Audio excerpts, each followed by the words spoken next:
Thought Bubble Audio.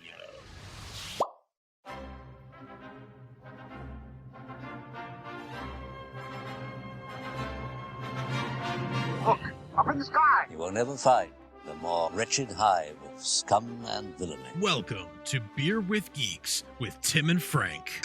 Who are you? I'm Batman. I am Iron Man. Your friendly neighborhood Spider-Man. Hi, Christopher. I'm Nero. My name is Inigo Montoya. You're a wizard, Harry. A couple of guys with a couple of beers and a whole lot of pop culture nostalgia. Make it so, number one. Ladies and gentlemen, the Beatles. Name the dog, Indiana. Life finds a way. I am serious. And don't call me Shirley. Now sit back and crack open a cold one, because it's time for Beer with Geeks. It comes in pints? Shaken, not stirred. Great Scott! I was way off. I knew it started with an S, though.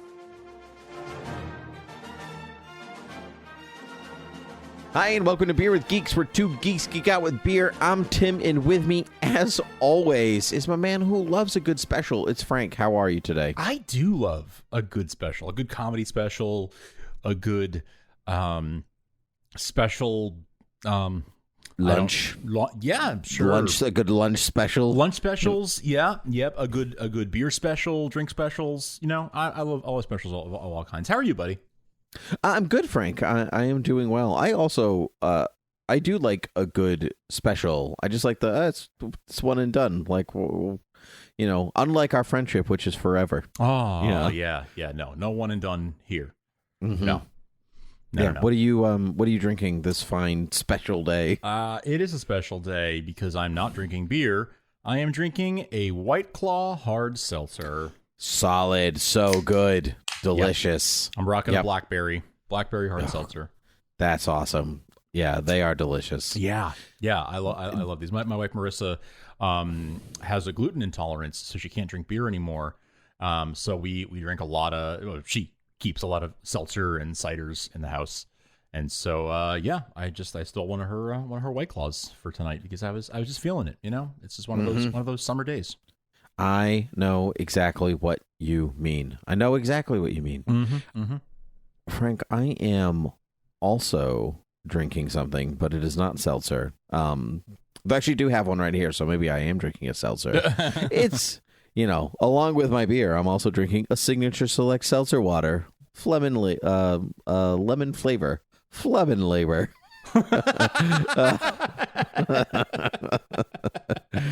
Oh gosh, nice. What is happening to me? It's been a long day. It has been a long day, truly. I am drinking a Sam Adams. I'm drinking their Wicked Easy light and hazy lager. Yeah. Have you had the Wicked Easy? Yes. I can't even remember if you've had it on the show. But it is like it's one of their best. It is. Like I like it. I always like a Sam Adams, but I think this has replaced my love of Porch Rocker. Really? As Porch Rocker has become a little bit more, it's a little bit sweeter and more lemony as the years go on. It's definitely gotten more sweet, yes. Yeah, this is just really, really smooth. Some nice citrus notes, a tiny bit of hops to get that haze in there, but not tons. It's a lager, it's not an IPA, so I'm not looking for tons of hoppiness. But yeah, it's just smooth. Yeah, it is. It's and very light. good. It's really light, and it's not too sweet, which sometimes that's why the Porch Rocker can get. The Porch Rocker can get sweet, it kind of sits in the back of your throat almost. I find, and not this one though. This is move out of the way, Oktoberfest and Porch Rocker. Yeah. Wow. Wicked Easy. Yeah, you really like it. So I do. So I'm going to tell you something that I didn't know when I first tried that beer, which is, do you remember Sam 76? Yes, I do. Wicked Easy is Sam 76 rebranded. That's why I like it. Yeah, right? Yep. I didn't recognize, when I taste it, I don't have such a refined palate that I'm like, oh, this tastes just like Sam 76. I haven't had one of those in a year. I don't remember exactly what it tasted like. But they had their new Wicked Hazy IPA, and so to keep things consistent, they renamed Sam 76 into Wicked Easy. So they've got a Wicked Easy and a Wicked Hazy to keep it sort of, consistent naming scheme. It's got a 76 little like a little logo on the side of the can. So I assumed that was just like, yeah, 76, but I didn't realize it was the same. I really liked the 76, and since it's the same, I'm happy about that. Yeah. So there you go. Fun Tastes facts. better in a can than in a bottle. The eternal question. Ooh. I don't think because the bottle. I don't think the anything bottle tastes was better in a can. 76. You don't think so? I don't think anything tastes better in a can, personally, except for sometimes a Diet Coke out of a can hits just right. But generally speaking, I don't think anything tastes better in a can. I don't think it tastes metallic-y or anything like that. I just feel like I don't get as much of the flavor out of a can. Yep. So yeah, I don't feel that way. Sometimes the can feels just right. Sometimes I actually feel like pouring it into a glass loses some of the flavor. Interesting. That is my interesting. Yeah, it depends on what it is. Like, it's not, you pour a seltzer into a glass, kind of loses the flavor a little bit. I'll agree with you on that. But definitely, you'll lose the carbonation, which in a seltzer is sort of half the thing, like half the It's fun. half the drink. It's the smell, and which is the flavor, and then the carbonation. Right. Now, unless if you happen to get that seltzer, like a hard seltzer on draft, then it's great in a glass. I didn't even know they did hard seltzer on draft. Yeah, I've seen like Truly on tap. Interesting. Yeah.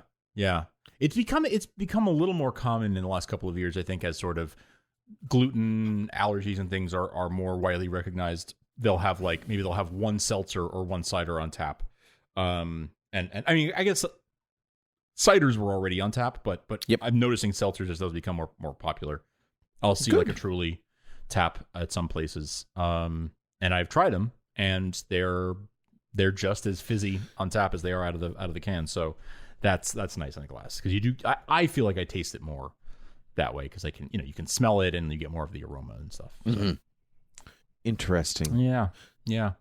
But that's not what we're here to talk about, Tim. We're here to talk about some very funny things that have been hitting Netflix lately. So with your permission, and frankly, even if you don't grant me your permission, because this is just as much my show as it is yours, I would like to hit you with my best shot.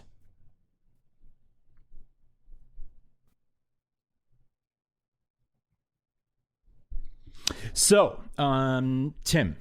Yeah, may I call you Tim? I mean, I've been going by Moth recently, but feel free. Nice. Yes. Nice.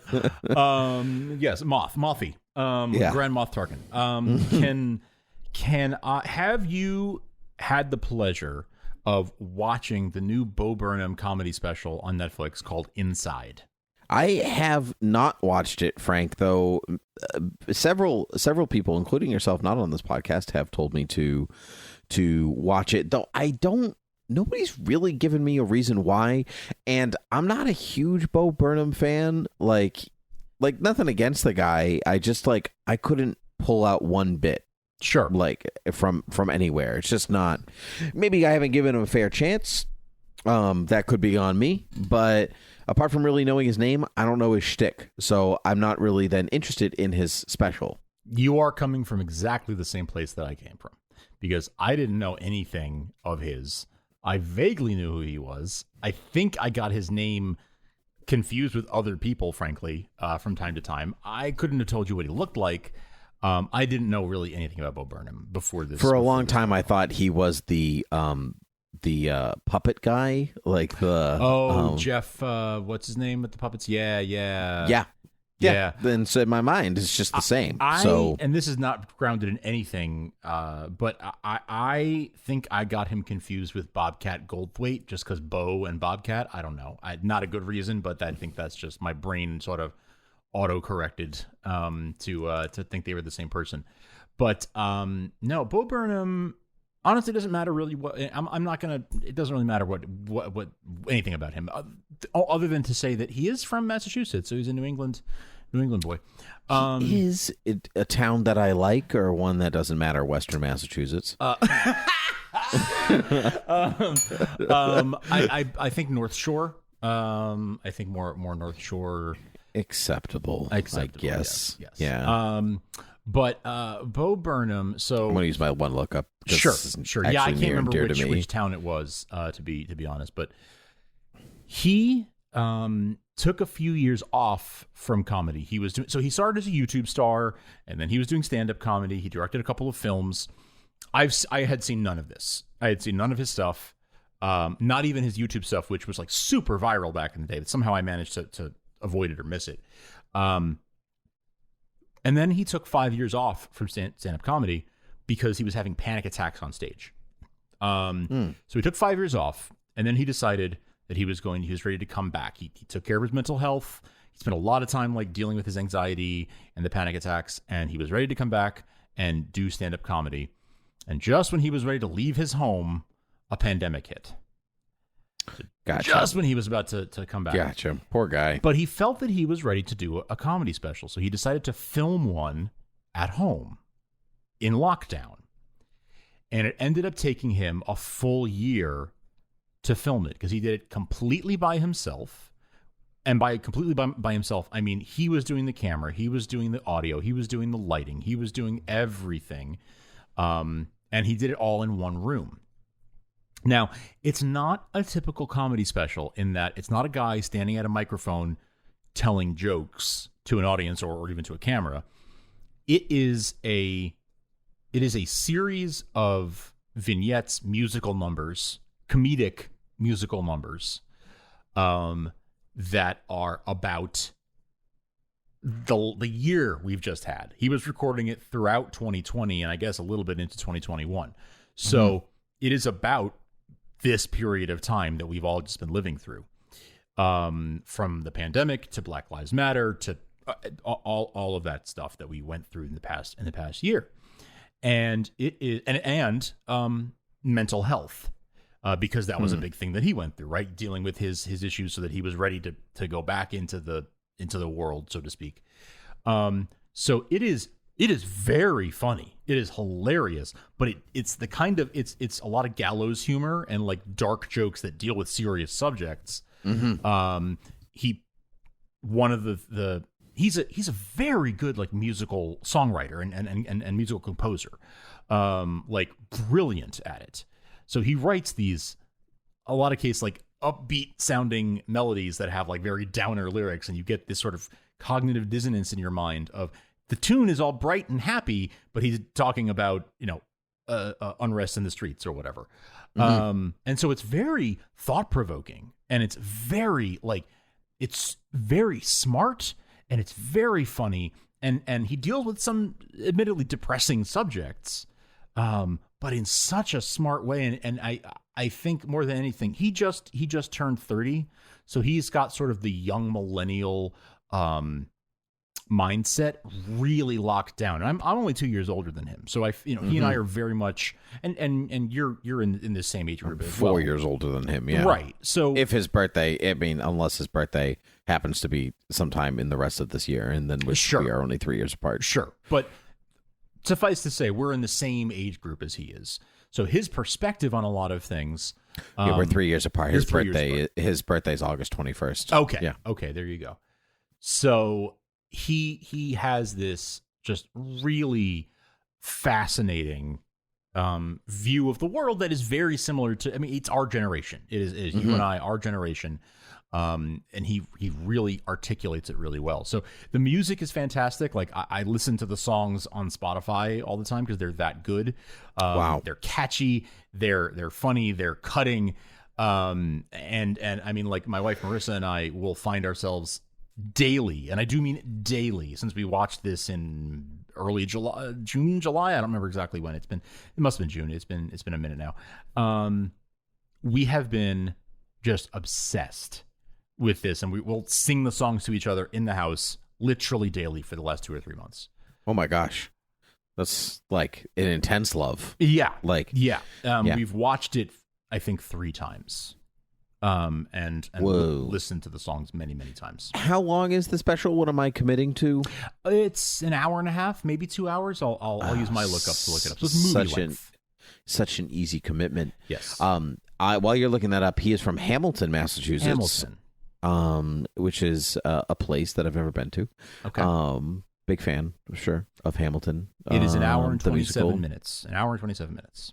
from you, or the special is an hour and 27. Oh, the special is an hour and 27 minutes in length. Yes. So just under an hour and a half. Okay. And yeah, that's nothing. I also didn't realize I was on his Wikipedia page looking up where he's from.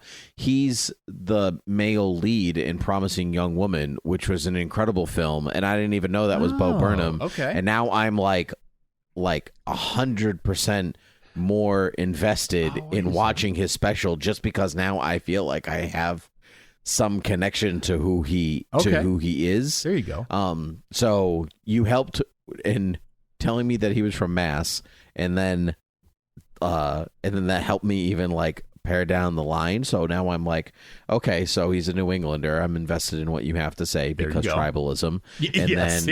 Right, and then and now you're in a film that is really good, and he was really good in it. So yeah, I would like to know more. Here's my question: would my wife like it? Because it's very hard to watch things in a house, as you're aware, with a spouse if the spouse is not into the thing, unless you want to I'm going to a different room and watching the thing I want to watch, which is just not my style. I guess that so I think she will. I think she will, based on other things that you've told me that she's enjoyed. Has she, I guess, are there other sort of comedy? This is not stand-up comedy, so don't think about what other stand-up comedy has she seen. This is not that. So I wasn't really thinking that. I was thinking of more comedians I know she likes. Okay, not even stand-up, just big Mel Brooks fan. Okay, big Seinfeld fan. Sebastian Maniscalco. Okay, that's kind of in her in her wheelhouse. I would look more honestly. I would think more about what musicals does she enjoy, because these are songs. We're talking about 15 or 20 songs that are topical and of the moment, talking about got it, current issues and why the internet is rotting our brains and things like that. Oh, interesting. Okay, that actually might. Yeah. Okay, I can get on board. I can get on board with that. So it's a comedy. So even though he's singing about sad things, am I gonna laugh? You're gonna laugh so much because it's hilarious, the observations he points out. He talks about things there's one song. There's one song about unpaid internships, and he draws this parallel between. It's done in the style of an old 30s song about working on the railroad or working in a coal mine, those old an old working song, someone's in the kitchen with Dinah, working on the railroad, or go rescue her, please. Mm-hmm.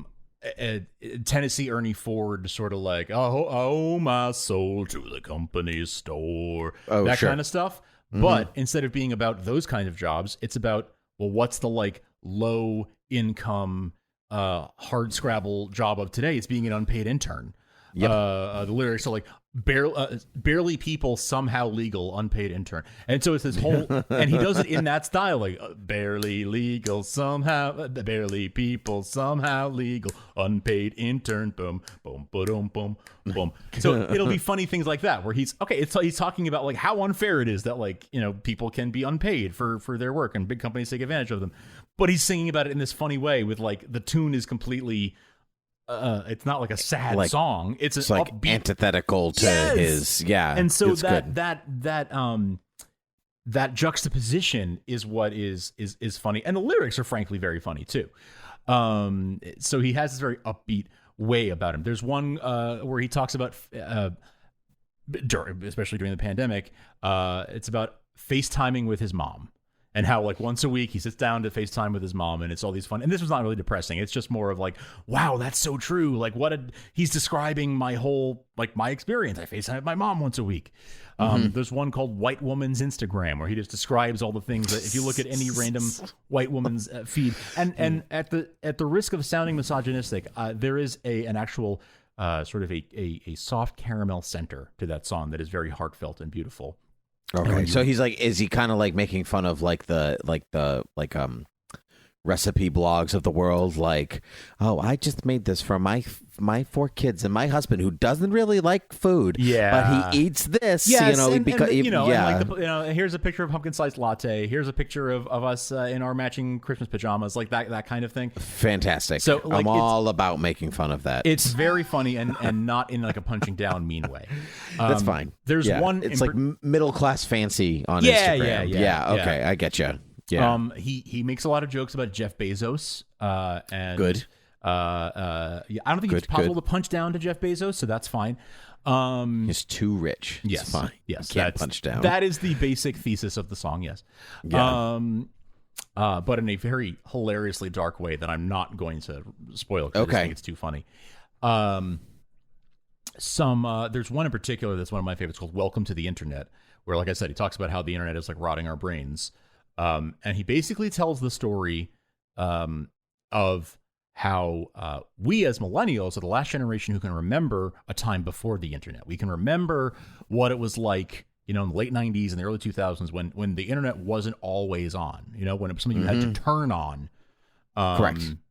And how much that's changed in the last, say, 20 years of where being always on has completely changed the way that we live and think and work, and the way that's sort of poisoned our brains because we're just constantly being bombarded with messages and advertisements and all sorts of content.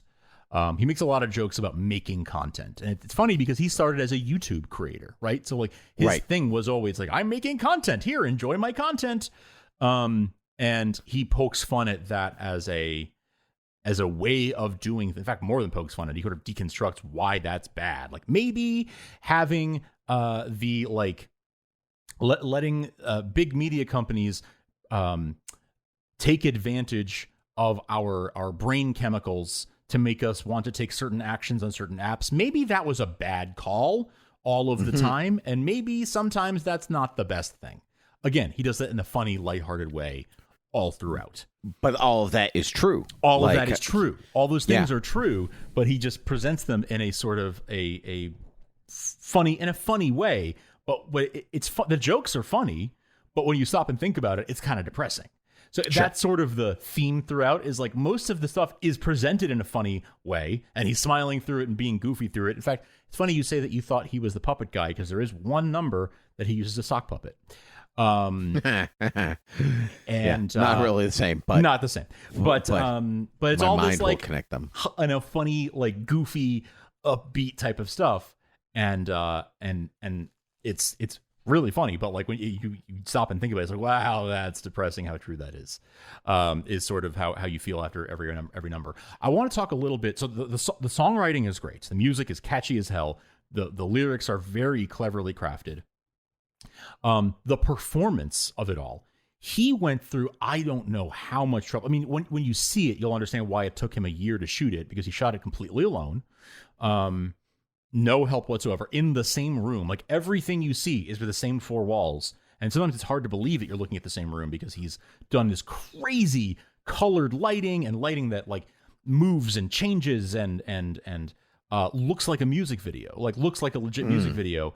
Some of it he's cut together to look like that, and some of it he's actually doing like it's in one take. You can tell it's in one take, but the lighting behind the wall behind him or whatever is these crazy like projections and things that he went through. I can't even imagine how much rehearsing and figuring out, blocking out the shots and everything that he must have gone through. It's like one person made a movie in one room with advanced editing, advanced lighting, advanced audio technique, all this crazy technological, all these techniques to make it this one seamless, 87-minute movie.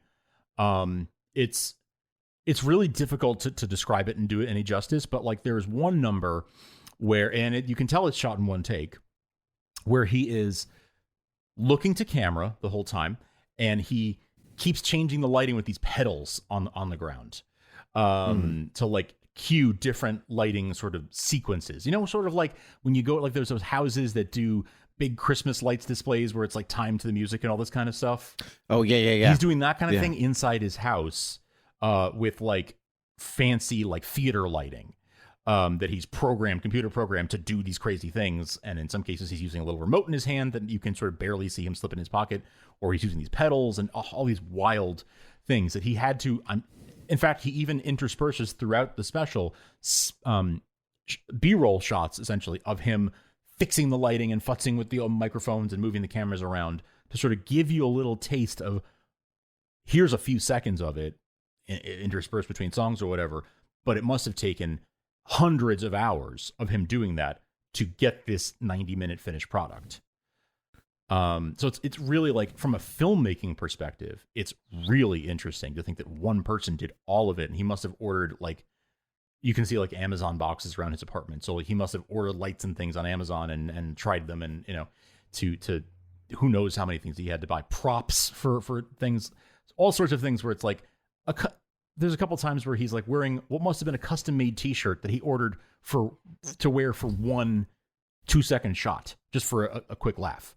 Wow. Like, he went through a lot of, I'm sure, expense and a lot of trouble and a lot of work and effort to create this, like, masterpiece, frankly. Do you know if it's compiled or edited chronologically? So can you, like, see the progression of him through the year, or is it kind of all slapdashed? That's a great question. It's not compiled chronologically, but you can tell because he grew a beard during this time. So you can see as his beard, like, comes and goes in different numbers. You can see how he progressed over time. So you can sort of guess, like, okay, this one must have been earlier than that last one because his beard's not as big or whatever. Gotcha. But it's not chronological. It's more it's more sort of where the songs fit. I guess it's sort of roughly chronological now that I think about it. But yeah, that's how you can tell is from his beard. That's cool. Yeah, honestly, you sold me early, and I can't even think about what you had said. No, that not beyond that. I think even just tackling heavy topics that we've experienced in hindsight and being able to laugh at some things, because some things are not funny, but humor is a good medicine. And so to be able to recognize something light or something at least good in something bad is very helpful for a healing process. And so I'm good for that. And I'm good for a good laugh sometimes, because that's kind of where, when I asked, like, will my wife like it? Like, you know, like, try not to, you know, she's when's this coming out? Well, doesn't matter. Anyway, she's like, you know, we're going to have a baby in like a month. So, you know, anything that causes any kind of stress or anxiety or anything like that. And she, like, gets into stuff that we watch. So, like, if it's a thing that, like, is slightly anxious inducing, like, that's not good. So I'm like, where be the Ted Lassos of the world? Right. You know, right. This is not quite Ted Lasso, but it's also not quite, you know, Invincible episode 1, the ending of episode 1. Yeah. Right. You know? Yeah. Like, Right. it is funny. He definitely has a cynical worldview. But again, that is informed by being a 30-year-old man growing up where, like, you know, our first moment online, coming online as a generation was 9/11. And then we had a financial crisis 10 years after that. And now we have a pandemic 10 years after that. So, like, that informs his worldview, and he's definitely a cynical person. But he presents things with humor and like that, like other comedy, right? People make jokes about depressing things. And the point they're making might be, I have a cynical thought about this, and here's my cynical thought. But the joke itself is funny. And it can make you laugh, even if you don't agree with their cynical worldview, or if you don't even agree with the point that they're making, the joke can still be funny. I present to you George Carlin. Yeah. Right. Great example. So yeah, this is a musical version of that. And so there's the entertainment factor of the music itself being fantastic. There's the entertainment factor. You as someone who appreciates film will appreciate just how much of a lift it was for one person to create this completely alone. My understanding is he really just made it completely alone and then just handed it over to Netflix fully formed and said, here you go. Wow.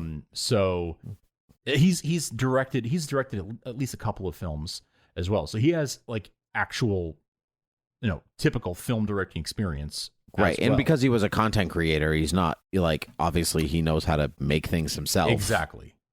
So this is like taking those two skill sets of being a film director, being a solo YouTube content creator, and this is sort of the ultimate, you know, this could be 15 YouTube videos but it's one special put together. Gotcha. All right, I'm interested. I might even see if we want to watch it tonight, actually. Cool. Just because, Yeah. what else are we doing? It's a great prime time watch, That's good. When you're after dinner and you need to watch something, you want to watch a movie or something. It's a great something to put in that slot. That's good. And it's not too loud. There are no explosions. There's nothing to keep you up at night. That's good. I'm down for those things. Yep. Nope. Yeah. None of that. I would highly recommend it. If you think that you have the momentum tonight to do it, I would say jump on it, because you'll be glad you did. And you, as you mentioned, there is so much sort of discourse around it in our popular culture right now, in social media, and sort of the mental health TikTok circles are just booming with Bo Burnham related content. I'm sure some of it has crossed your feed in Instagram and places like that as well. So I would say jump on it, because then you'll be able to appreciate the moment that's happening, and people are really, really enjoying it and talking about it. And sort of certainly in the mental health realm, it's struck a lot of chords, because he talks about things that people who struggle with their mental health can sympathize with and feel seen when they see this stuff. So that's great. Yeah, all good things. Yeah. So Bo Burnham Inside, highly recommend. Fantastic. And that's my best shot. That was an excellent shot. And with that, tell the people where they can find us on the internet that you don't turn off anymore. That's right. Yeah, the always on internet says that beerwithgeeks.com is a great place to find us. You can also find us on every podcast app, from Spotify to Apple Podcasts to Stitcher to Amazon to anything you can think of. We're on literally every podcast app. And if we're not on yours by some happenstance, email me, beerwithgeeks@gmail.com, and I'll fix it today. Beerwithgeeks@gmail.com, beerwithgeeks on Twitter. You can support us at Thought Bubble Audio is the name of our network, so you can go on over to patreon.com/thoughtbubbleaudio and give us $1, and that will show us that A, you give $1 about us, and 2, that you think that we're worth supporting, and that way we can keep making these shows. So those are the best ways to support us.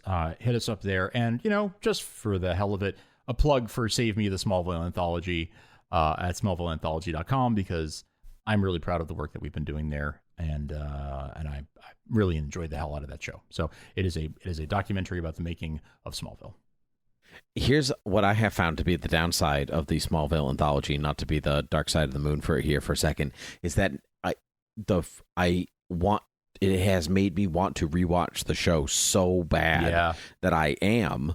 But my pace in watching it is so slow that I can't keep and now I'm like, oh no, episode 3, but that's much further into the show that I am at episode 7 of season 1. So the good thing is, I think you might have seen season 5 before, so you'll be fine. Definitely have. Yeah. We're halfway through. It's a limited series. We've done 3 episodes and we've got 3 more to go. So we're halfway through the series, and I'm loving every second of it. So, good. I'm just glad. That little plug. But it's excellent. That's it. That's it for us today. Watch Inside. If you haven't, I have links in the show notes to where you can watch it on Netflix. And enjoy, and let us know what you think. Yeah, I will watch it, and I will let you know what I think. But it's been a pleasure talking to you. So until next time, cheers. Netflix. I am recording. Oh, I introduced this show. Yes. My bad. I was just pulling up my beer, and I just completely was like, why are we so quiet? My bad. Funny. Hi, and welcome to Beer with Geeks, where 2 geeks geek out with beer. I'm